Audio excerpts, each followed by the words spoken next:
நல்ல நல்ல நிலம் பார்த்து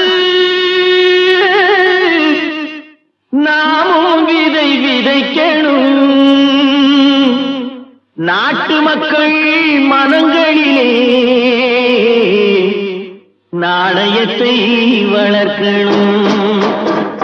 நல்ல நல்ல நிலம் பார்த்து நாமும் விதை விதைக்கணும். நாட்டு மக்கள் மனங்களிலே நாணயத்தை வளர்க்கணும். பள்ளி என்ற நிலங்களிலே கல்வி தன்னை விதைக்கணும். பிள்ளைகளை சீர்திருத்தி பெரியவர்கள் ஆக்கணும்.